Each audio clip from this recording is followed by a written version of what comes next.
우리 기독교는 마치 잔치집과도 같습니다. 교회를 가면 교인들이 많이 웃고 반기고 기뻐하고 즐거워하죠. 다른 종교에는 이렇게 기쁘고 즐겁게 종교 생활하지를 않습니다. 여러분, 텔레비전이나 라디오 방송을 들으면 뉴스가 좋은 소식이 많이 나옵니까? 블랙 뉴스가 많이 나옵니까? 그렇게 우리를 흐뭇하게 하는 소식보다는 암울하고 어둡고 힘든 이야기가 많이 흘러나옵니다. 우리가 가진 복음은 유앙겔리온이라는 단어인데 기쁜 소식입니다. 또 복된 소식이 우리가 믿는 예수 그리스도의 복음입니다. 생명이 있는 사람, 생명이 있는 가정, 생명이 있는 그러한 단체에게는 기쁨이 있지 않습니까? 우리나라의 복음이 전파된 초기에 가장 이해가 되지 않는 부분이 있었는데 어떤 것인가 하면 초생에 나와서 장례식장에 가서 기독교인들은 노래를 부르는 거예요. 즉 찬송을 부른다는 말이죠. 아마 예수님 믿지 않는 분들도 요단강 건너가 만나리 이 찬양을 거기다가 압니다. 유교 사상에 이렇게 토속적으로 깔려있는 우리나라에서는 기독교인들을 가볍게 대했죠. 왜냐하면 부모가 어른이 돌아가셨는데 노래한다고 경박스럽다고 말을 했습니다. 유교에서는 부모가 돌아가면 시간을 맞춰서 곡을 하고 슬픈 기색을 띄었어요. 그리고 본인들끼리 편안한 이야기를 하다가도 좋은 계기 오게 되지 멀렁 지팡이를 잡고 애고 하면서 슬픈 소리를 냈습니다. 그런데 왜 기독교인들은 도대체 장례를 치를 때에도 찬송을 하는 것입니까? 오직 이유 하나, 생명이 있기 때문입니다. 생명이 있기에 죽음을 뛰어넘는 부활의 종교, 다시 살아 영원히 사는 위대한 진리를 알기에 기독교인들은 죽음을 죽음으로만 보지를 않습니다. 생명을 구하는 믿음이 있기에 슬픔 속에서도 소망과 위로를 얻으며 감사한 마음으로 찬송을 부르는 것입니다. 우리는 생명의 주님을 모시고 살아가는 성도들입니다. 성령께서 우리에게 능력을 주셔서 생명력 있는 믿음의 주님의 부르심에 응답하며 살게 하셨습니다. 오늘 성경 본문도 사도 바울이 믿음의 아들 디모데를 향하여서 믿음의 사람들은 이렇게 사는 거다. 그리고 믿음으로 살아가는 사람들은 전도자의 모습이 있는데 이 세 가지 모습으로 살아가야 할 것을 믿음의 아들이자 제자에게 권면하는 편지입니다. 그 중에 첫 번째가 그리스도의 병사, 군인이라고 말하는 것입니다. 고대 로마의 철학자 세네카는 산다는 것은 곧 군인이 되는 것이다 이런 말을 했고요. 또 철학자 에픽테토스는 각자의 생활은 싸움과 같고 그 싸움은 길고 변화가 많다. 인생은 싸움판에 들어와서 싸우는 것과 같다라고 말했습니다. 바울은 철학을 공부했고 학문을 통달했던 사람이기 때문에 이런 학자들의 학설이나 이야기가 이렇게 배겨져 있었겠지요.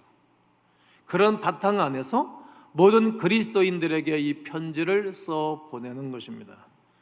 디모데에게 선한 싸움을 싸워야 된다. 디모데전서 1장 8절은 말하고 있고, 군사된 아키포에게 에바브로디토도 군인 출신이었는데 그에게도 주의 군사된 자에게 군인처럼 살아가는 그를 칭찬하면서 군인의 습성을 가지고 군인의 모양을 가지고 인생을 살아가야 될 것을 말씀하는 것입니다. 즉 성도는 싸움을 싸워야 하는 군사고 원수 마귀와 대적과 영적 전쟁을 치르는 군사입니다. 우리가 찬송가에서도 이런 찬송 부르지 않습니까? 십자가 군병들아 주 위에 일어나 기들고 없소나 용감히 싸우라 이 찬송을 부르지 않습니까? 우리가 그리스도의 군사를 갈 때 군사의 특색을 살펴보고 우리에게 적용해야 할 것입니다.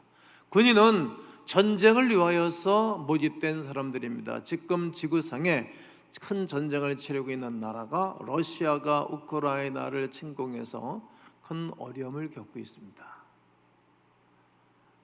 군사들 250만 명을 모집한다라고 푸틴이 공포를 냈고, 그리고 청년들을 마구 징집하는데 안 가는 거예요. 여러분 가겠어요?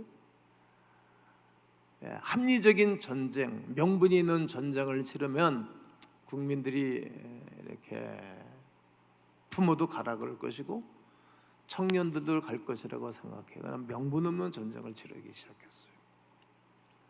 안 가는 거야. 그러니까 경찰들이 또 군 당국자들이 팔을 강제로 비틀고 꺾고 그래서 징집을 하고 있어요. 이상한 반응이 일어나고 있어요. 그리고 소련의 국경을 넘는 사람들이 수 없는 사람들이 줄을 지고 있잖아요. 군사를 왜 모집합니까? 전쟁을 위해서 군인은 모집하는 것입니다. 학자가 되기 위해서, 인기 있는 연예인이 되기 위해서 군인을 모집하지 않습니다. 오직 나라를 지키고 전쟁이 일어나면 싸우기 위하여 모집된 사람들이 군인입니다. 군인은 군인 외에 아무것도 할 수 없고 해서는 아니 되는 것입니다. 우리는 모두 어둠의 세력과 하나님의 나라를 방해하는 공중 권세를 잡은 악한 자와 싸워 이기는 하늘나라의 영적인 군인들입니다. 할렐루야. 이렇게 우리를 부름받은 것입니다. 어떤 싸움을 위해서? 선한 싸움을 위하여 부름받은 하나님의 병사들입니다. 악한 대적을 이겨내기 위하여 부름받은 하나님의 백성들이라는 것을 꼭 기억하여야 됩니다. 그러므로 군사는 지휘관의 명령에 절대 복종해야 합니다.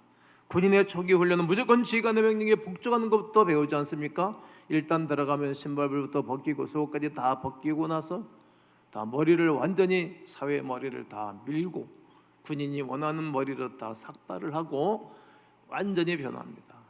아침에 일하는 시간, 훈련하는 시간 전에 취침 시간이 정확합니다. 복종하는 거예요. 이걸 못 이겨내서 아이들이 정신적인 공황이 오고 장애가 와서 되돌아오는 아이들도 있습니다. 군인의 정신에 뒷받침되지 못하는 처소입니다. 명령 복종은 군인의 생명과도 같은 것입니다. 이유를 묻는 군인들은 있을 수 없습니다. 명령 불복종은 전쟁 시에는 총으로 사용을 해도 이유를 걸 수 없고, 평상시에도 불복종하는 사람들은 큰 법의 저촉을 받습니다. 이처럼 그리스도인에게서 가장 큰 의무는 그리스도 예수의 말씀에 명령에 복종하는 것입니다. 맨 처음에는 순종이 안 되더라고요. 그런데 그냥 목사님이 시키니까 복종했고, 복종해서 살다 보니까 이제는 자연적으로 훈련이 돼서 그냥 자연적으로 살아가는 것입니다. 자연스러운 그리스도인이 됐습니다.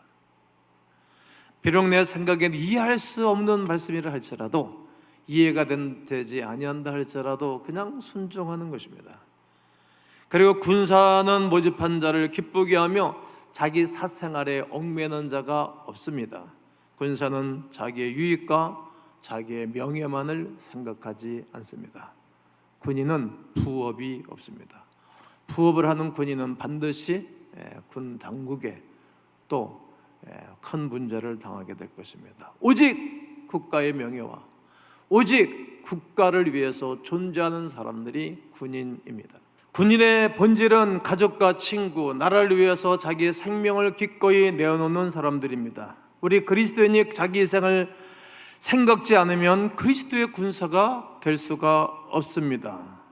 내 가족과 이웃과 친구를 위해서 희생을 각오하고 희생을 결단하고 살아가는 사람들이 군인의 삶입니다. 그리고 군인은 충성이 가장 큰 조건입니다. 로마 병정은 군에 들어갈 때 로마 황제에게 충성하겠노라고 선언하고 각서를 쓰고 입대를 한다는 겁니다. 군인으로서 최고의 미덕은 죽음에 이르기까지 충성스럽다는 말을 듣는 것입니다. 이처럼 우리 성도들이 최고의 아름다운 미덕은 무엇이라고 생각합니까? 예수 그리스도에게 충성하는 것입니다.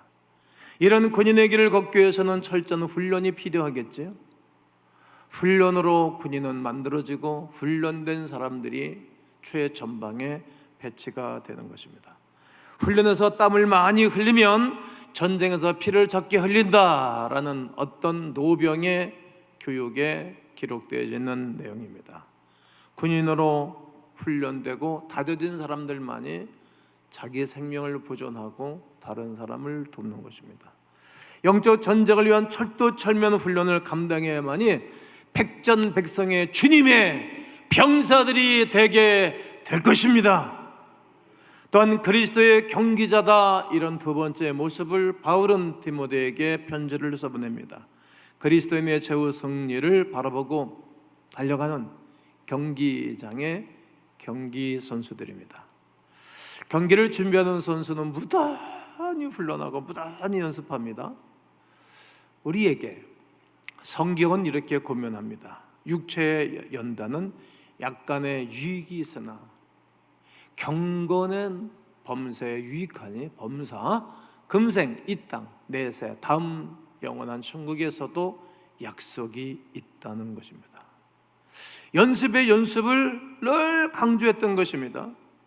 오늘 우리들에게도 철저하게 훈련이 필요하겠죠. 제가 제자 훈련을 하면서 병이 나도록 목 수술을 하도록 늘 외쳤던 말씀이 수레법계적인 삶, 그리스도를 중심으로 말씀과 기도와 경건의 생활과 충성과 봉사를 하되, 그리고 그리스도에게 순종하면서 그리스도의 의를 이루어가라고, 주일 성수와 그리고 헌신과 봉사와 11조 생활과 헌금 생활, 나눔과 전도의 생활이 우리에게 익숙해져야 됩니다. 늘 연습하고 훈련해야 됩니다. 뿐만 아니라 선수는 법에 따라, 룰에 따라 경기를 해야 합니다. 아무리 빨리 달려도 규칙을 어겨나면 그 사람은 탈락하는 것입니다. 어느 경기나 규칙이 중요합니다. 선수는 그 경기의 규칙대로 훈련을 하고 게임을 해야 합니다. 우리의 신앙생활을 하고 교회를 섬기는데도 일정한 법도가 있습니다. 내 마음대로 아무렇게 하는 것이 아닙니다. 그 법도는 성경에 다 기록해 주었습니다. 여기에 어긋나면 안 되는 것입니다. 내 마음대로 하는 것은 아주 위험천만한 일입니다. 탈선하기 쉽습니다. 주님이 허락하신 법도대로 해야 되는 것입니다. 여러분, 기도하는데도 법도가 있습니다. 오늘 기도를 잘 해주셨는데, 기도도 순서가 있습니다. 뿐만 아니라 전도에도 법이 있고 봉사하는 데도 법도가 있습니다. 주일날 와서 봉사할 때 봉사만 하면 안 된다고 수없이 얘기했습니다. 먼저 예배를 드리고 봉사해야 하는 것입니다. 이게 다 법입니다. 이처럼 경기자는 무엇보다도 자기와의 싸움에서 이겨내야 합니다. 밖에 적은 이겨도 속에적인 나 자신을 이기지 못하면 언젠가 공허해지고 언젠가 하루아침에 패망합니다. 자기와의 싸움에서 이기려면 늘 자기 자신을 부정해야 됩니다. 정욕과 욕망과 싸워야 됩니다. 본인이 싸우는 것입니다. 끝없는 탐심과도 싸워야 됩니다. 세상 향락으로 달려나가고 싶어하는 그런 마음과 싸워 이겨야 됩니다. 누가 대신 싸워주겠습니까? 오히려 여러분과 나를 넘어뜨리고 무너뜨리고 하는 세력들이 옆에 많이 있을 거예요. 그거와의 싸움입니다. 누가 대신 싸워주지 않습니다. 자기 관리는 자기가 철두철미하게 해야 되는 것입니다. 히브리서 12장 1절과 2절에 이러므로 우리에게 구름같이 둘러싼 허다한 증인들이 있으니, 여러분들이 서로 증인 아닙니까? 여러분들은 여러분들의 목사를 나가서 어떤 사람이라고 말하고 계십니까? 이게 다 증인입니다. 또 여러분은 수없는 사람들이 여러분을 보고 있습니다. 가족들이 보고 있고 자녀들이 보고 있습니다. 이게 다 증인입니다. 허다한 증인입니다. 저는 이제 나의 삶의 영역이 엄청나게 넓어졌습니다. 이제 600만 명이 저의 이름을 이제는 압니다. 총회 또다시 일을 하기 시작했으니까 말이죠. 또 우리 고향의 친구들이나 선배들이나 후배들이 저희 얘기를 모이면 합니다. 증인들이 있습니다. 성숙하지 않은 사람은 다른 사람을 의식하지 않습니다. 그러나 성숙한 사람은 다른 사람들을 의식합니다. 무수한 증인들이 있는데 무거운 것과 얽매기 쉬운 죄를 뭐하고 벗어버리고 인내로서 우리 앞에 당한 경주를 하며 믿음의 주여 또 온전케 하시는 이 예수를 바라보자. 그 예수는 저 앞에 있는 기쁨을 위하여 십자가를 지고 그리고 부끄러운 일을 개치 아니하시더니 하나님 우편에 앉아 계신다라고 말합니다. 여러분, 무거운 것, 얽매기 쉬운 것들을 벗어버리셔야 됩니다. 자기가 알아요. 오늘까지 살면서 어떻게 살았던 것을, 또 실수와 허물도 본인이 압니다. 제일 잘하는 것은 본인 자신이에요. 그것을 벗어버리셔야 행복해요. 자유로워요. 괜히 신경 쓰고 머리 아프고 번거로울 것 없잖아요. 믿음의 삶은 여러분 어려운 게 아니에요. 아주 쉽습니다. 단순하면 단순할수록 좋습니다. 인내해야 됩니다. 온전하게 붙드시는 주님을 늘 바라보셔야 됩니다. 우리는 늘 사람들을 바라보죠. 사람들의 손을 바라보죠. 그러나 믿음의 사람들은 하나님의 손을 바라보지 사람들 손을 바라보지 않습니다. 믿음의 사람들은 늘 하나님의 두 눈을 바라보지 사람들의 눈을 의식하지 않습니다. 믿음의 사람들은 나를 돌보실 하나님의 인자심을 바라보지 사람들, 이 땅의 권력자들만을 바라보지 않습니다. 이처럼 우리의 다른 박자는 향방 없는 것이 아니고 싸우기를 호궁을 치는 것 같이 아니라는 것을 알아야 됩니다. 늘 영광의 주님을 바라보고 믿음의 향방을 잡고 주님을 향해서 달려가는 사람들입니다. 고린도전서 9장 25절에 이기기를 다투는 자마다 모든 일에 절제하나니, 여러분, 승리하기를 원하는 사람들은 절제한다는 거예요. 모든 증인들 앞에서 내가 존귀한 사람이 되기를 원하는 사람들은 자기 삶에 절제한다는 얘기죠. 멋진 그리스도인으로 살기를 원하는 사람들은 자기 생활에 늘 절제를 하는 것입니다. 그들은 썩은 승리자의 관을 얻고자 하나 우리는 썩지 아니할 영원한 멸류관을 받고자 한다는 거예요. 물론 이 땅에서도 잘 사는 거 복인데 주 앞에서는 그날에 우리는 영원한 상급을 받는 거예요. 그래서 영적인 전쟁을 치르고 그리고 매사에 절제를 하고 이 땅을 살아갑니다. 절제란 자기 자신을 다스리는 것입니다. 영어로 셀프 컨트롤, 스스로 자기가 하는 겁니다.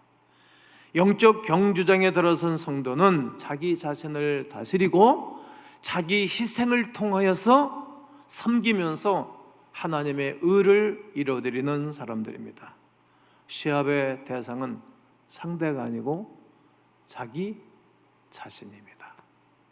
여러분, 농부는 곡식, 열매를 바라보고 농사 짓지 않습니까? 추수의 기쁨은 농부의 수고가 따르는 것입니다. 여러분, 농부들은 믿음이 좋아요. 흉년들 것을 생각 안 해. 풍년들 것을 생각해요. 가뭄 올 것을 생각하지 않아. 홍수 올 것을 생각하지 않아.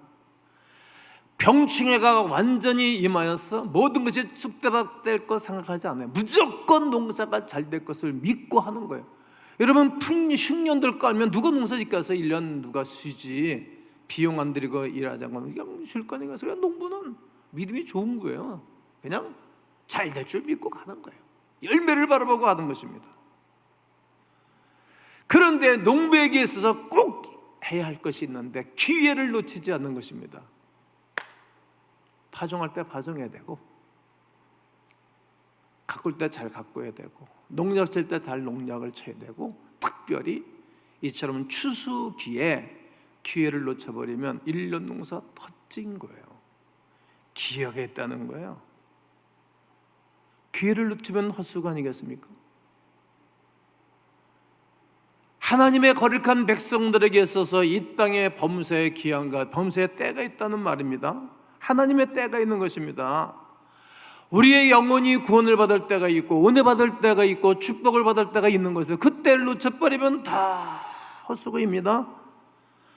전도서 3장 1절과 2절에서 솔로몬은 범사에 기한이 있고, 범사에, 여러분 영적인 일에도 육적인 일에도 돈을 버는 일에도 공부를 하는 일에도 인간관계를 잘하는 일에도 일할 수 있는 기한이 있어요. 기한이. 하늘과 땅 천하 만사가 다 때가 있다는 거지요. 때. 제가 오래전에 한 달 내내 시리즈 설교를 했죠. 한 달 내내 하나님의 시간이 있다는 거죠. 그 가운데 날 때가 있고 죽을 때가 있고, 여러분 태어날 때가 있지만 반드시 죽을 날이 있을 거예요. 심을 때가 있고 심은 것을 뽑을 때가 있다라고 성경은 말합니다. 여러분, 우리 하나님의 백성들에게는 주님의 때를 분별할 수 있는 영적인 분별력이 필요합니다. 이 기회를 놓치지 말아야 됩니다. 이처럼 농부는 또한 기다리는 마음이 있어야 됩니다. 야고보 사도도 말합니다. 그러므로 형제들아, 주께서 강림하시기까지 길이 참으라. 길이 보라, 농부가 땅에서 나는 귀한 열매를 바라보고 길이 참아 이른 비와 늦은 비를 기다리지 않니? 우리가 정한 전도 대상자 오이코스들을 정해놓고 기도하면서 전도하면서 기다려야 됩니다. 여러분, 제가 초등학교 다닐 때, 초중고등학교 다닐 때 내 친구들이 그렇게 전도했는데 안 다녔다 이거 아닙니까? 그래 21살에 처음 교회를 갖고 예수를 믿고 하나님의 사람이 되고 목사가 됐다 아닙니까? 그럼 그동안의 그 친구들은, 초등학교 다녔던 그 친구들은 전도하고 그냥 기다린 거예요. 기도하고 기다린 거예요. 오늘 우리들이 전도하고 기다리면 언제인지는 모르지만 우리처럼 예배자, 기도자, 봉사자 될 줄로 믿습니다. 우리가 기도하는 대상도 기도하고 기다리는 거예요. 여러분, 아이들이 그렇게 속썩이고 힘이 들고 애타게 해도 그렇게 걱정하지 마시고 맡겨놓으세요. 옛날에 우리를 향해서 저희가 10대 때도 우리 어른들이 뭐라고 말했는가 하면 요즘 애들은 그렇게 얘기를 했어요. 근데 저도 가끔가다 이런 얘기하면 꼰대가 되는 건데 나도 모르게 요즘 애들은 이렇게 얘기합니다. 그러나 여러분과 제가 그래도 그런 대로 멋진 인생을 살고 있지 않소? 그리고 여러분의 자녀들도 이 다음에 요즘 애들은 그럴 거예요. 지구가 멸망하지 않고 깨지지 않고 오늘까지 존재하고 있다는 거예요. 그 중에서 하나님을 위해서 살아가는 사람들이 있고 기도를 받고 기도해 놓은 사람들은 오늘도 하나님은 살아계셔서 역사하시고 일하시면서 하나님이 영광을 받고 계신 것을 우리도 믿어야 할 것입니다. 언제 이른 비가 내리는지 언제 늦은 비가 내리는지 아무도 모르고 우리는 다만 인내로서 해야 할 일을 하기만 하면 하나님의 때에 역사하여 주실 줄로 믿습니다. 천국은 노는 사람들에게 주어지는 것이 아니고 일하는 사람들에게 주어지는 은총입니다. 이러한 농부에게 하나님은 열매를 거두게 하시는 것입니다. 사랑하는 성도 여러분, 오늘 우리가 해야 할 일이 무엇인가 한번 생각해 보셨겠죠? 우리 목사 오늘 설교를 잘한다 못한다 그렇게 생각하지 마시고 그냥 그래 내가 일할 때 일하고 우리 온 교회가 함께 거룩한 일에 동참해야 되겠다라고 굳은 마음을, 믿음의 마음을 가지시면 좋겠습니다. 한번 아멘 준비하시고 아멘 해보세요. 항상 우리를 이기게 하시는 주님과 함께 그리스도의 군사로. 저 약간 약해요. 다시 한번 해보겠어요? 다시 한번 할게요. 항상 우리를 이기게 하시는 주님과 함께 그리스도의 군사로 영광의 면류관을 받았을 때까지 승리하는 믿음의 경주자로 알찬 열매를 주님의 곳간에 드리는 주님의 농부로 우리에게 주어진 기회를 선영하는 예수 그리스도의 성도들 되시기를 주 예수 그리스도의 이름으로 축원합니다.